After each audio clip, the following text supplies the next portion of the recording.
Hey everyone, welcome back to my channel and finally back to another movie review. I'm testing out with my headset and my mic right now. So if the quality, tell me how I'm coming out right now and tell me if you want to hear this more often for movie reviews. Because this is basically a test for the mic right now. And so this is going to be episode 3 for movie reviews, and this is going to be a two-parter. Um, and we're going to be talking about The Outsiders. Um, Now, the first part is going to be about the theatrical cut, and the second part is going to be about the complete novel, aka the director's cut. Um, so let's start talking about the theatrical cut. This was obviously released in 1983. It had a budget of $10 million dollars, and made over 25 million at the U.S. box office. It's unconfirmed if like how much money it made worldwide, but I do believe it was a success. Um, so basically, I got my page of notes here. Um, so the plot is basically a teen gang in rural Oklahoma. The Greasers are perpetually at odds with the Socs, a rival group. When Greaser's Pony Boy, played by C. Thomas Howell, and Johnny, played by Ralph Macchio, get into a brawl with Socs, which that ends in the death of a Soc member, Bob, played by Leif Garrett. The boys are forced to go into hiding. Soon, Ponyboy and Johnny, along with the intense Dallas or Dally, played by Matt Dillon, and and their other greaser buddies, must contend with the consequences of their violent lives. While some greasers try to achieve redemption, others meet tragic ends. Um, Now I bet a lot of kids um probably watched this in school. I certainly did. And if you guys are wondering which one I watched in school, it was the theatrical cut. I didn't watch this one until actually yesterday, preparing to do this movie review. So this was always the one I've watched. Um, so let's quickly move this one off to the side and talk about uh, this DVD. Um, so this was a reissue in 2008, I believe. Yes, and obviously when DVDs first came out, this was one of the first ones, and this came in the snapper case kind of case. But later in 2008, they released it in the standard DVD case. So it literally only includes the. I don't know if you guys are going to be able to focus on that, but literally it's actually let me try and keep it steady. But it's literally the only special feature on the DVD is the theatrical cut, and obviously you can have subtitles in English or I believe French. I don't know. Um, and this is obviously one of those double-sided DVDs. So you're gonna have to flip it over in order to have it in widescreen, which I don't really mind doing that often. It's just the part that bugs me is that they only released the complete novel edition on Blu-ray, and this one, I believe this DVD is out of print. Um, which I really wish that they could release the theatrical cut on Blu-ray, but also have the um the, the complete novel edition on Blu-ray. Um, there. Um, but anyways, like I said, we're gonna be talking about this version in the second part, so stay tuned for that. Um, the theatrical cut.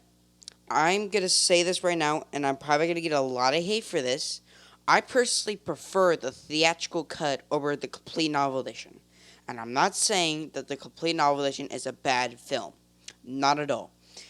Um, there's a certain points in this version that I personally prefer the theatrical cut better than this, and we'll talk about those changes in the second part.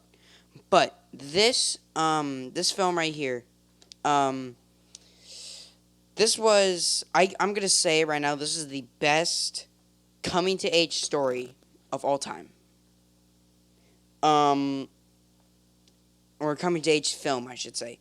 I know there's others like Stand by Me and that sort of stuff. I will get to those at some point, but as of now, this is my favorite coming to age story. Um, I guess we can talk about the cast really quickly. Um, really quickly before we talk about the cast, I do want to mention that this film was released in March, and we literally just went past March not too long ago, and it was released on the 25th, which actually is in 2 days. So, well, in April, I should say. But that means we just passed, I would say, some kind of anniversary. If it was the 25th anniversary, it would have been 2 years ago. But anyways, let's talk about the cast. C. Thomas Howell as Poindexter Curtis. I think he does a really good job with the performance in both, but I really think he does a very good job. Um, Before I started doing research about this, I never really heard about C. Thomas Howell in any other films, but only recently I figured out that he was actually in Red Dawn with Patrick Swayze and um, Darren Dalton, who plays Randy and Derry, respectively, but I'll get to that later. Um, but yeah, um, Ralph Macchio as Johnny Cade.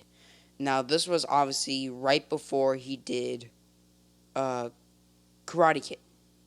And I really think he did a very good job in this film and in the Karate Kid. But I think this was the film that got him the job in Karate Kid. Matt Dillon as Dallas or Dally Winston. Um, before I started doing research about this film, the only thing I've heard about Matt Dillon was surprisingly, um, eh, was Herbie Fully Loaded as the villain, and so I found that surprising that he went from being basically kind of a I can't say it on this channel because I'm trying to, you know, be PG as possible. Um, a smart A ASS. Um,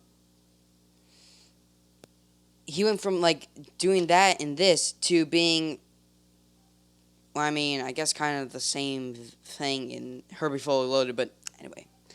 We got Patrick Swayze as Derry Curtis. So this was the first film I saw him in. I obviously knew about Patrick Swayze before this. And it was only a few months after I saw this, I saw him in Roadhouse. And I was like, he can actually, kick some butt. And, like, I think he really did. He was really good. Unfortunately, he did pass away back in 2009. So now we should call him the late Patrick Swayze. Rob Lowe as Soda Pop Curtis. I will say it did catch a lot of teenagers' hearts back in the 80s, especially women. Um, Tom Cruise as Steve Randall. Now this was right before he had a major success with like Top Gun and stuff like that. So this was like before he became a big star. Um,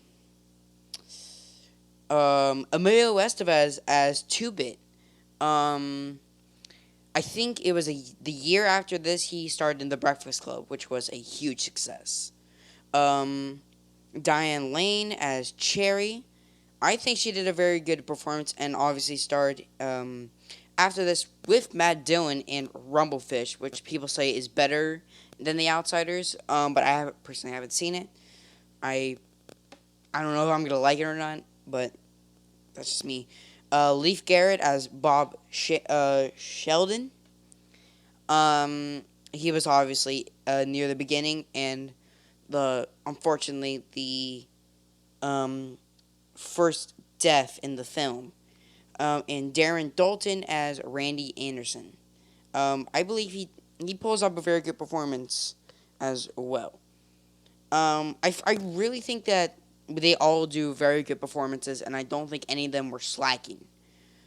Um,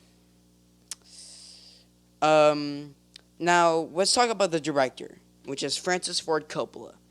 Now, before this, he obviously made The Godfather Parts 1 and 2.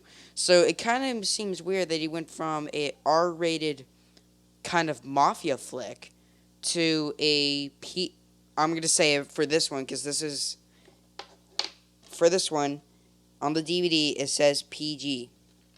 So he went from an R-rated film to basically a PG kids film, quote unquote. Um it seems very odd, but I think he really pulled it off, and I think he did a very good job with this. Um um But yeah, like I really think that this is a fantastic film. If you guys can get this DVD, really recommend it. Um, it doesn't have the best in special features. It literally only has the theatrical trailer, so this is basically a bare bones release. But this is really the only way you can really watch the theatrical cut in the highest quality, because there is no Blu-ray release of this version. Um, And I don't think anyone online has tried to make this version into HD quality. It's only in SD, which is DVD. Um, oh yeah, really quickly before I end this part and go on to the next part. The soundtrack is amazing. Um, I really want to mention this because this is a part that I have a problem with in this version. Um, the score was composed by, if I can find the name back here, but I think I remember his name. Um, Cameron Coppola, which I believe was Francis Ford Coppola's wife. She. I haven't really looked up the compose. Actually, I can look him up right now. So hold on a second. Okay, I just looked it up. It is, I believe, um, due to the pictures, I believe it was his dad. Um, so it was his. I think it was his dad that composed the music for it. It is fantastic. Probably one of the best scores of the 1980s, in my opinion. Um, like it. I get why people have a problem with it, but don't have a problem with the score. The score is fantastic. I think the problem was the scenes. Is that certain scenes weren't in there, which um didn't suit the soundtrack. Which I'll get more onto that part in this part. Um, but I think it's a very fantastic score. Unfortunately, I don't have it, and I don't think it's been re-released at any point, except for in the 1980s. So, really quick, I'm gonna look it up and show you guys. All right, guys, I'm back. So, there is the image of what the soundtrack looks like, and I don't believe it has been re-released ever since then, which I think is really unfortunate because I think it's a very fantastic soundtrack. Um, so that's gonna be it for this part of the Outsiders review, where we talked about the theatrical cut. Stay tuned very soon. I'm gonna have hopefully, and probably most likely today. I'm gonna have this part up soon. So see you. Hope you guys have a fantastic day, and see you guys in the next part. Live long and prosper. Out.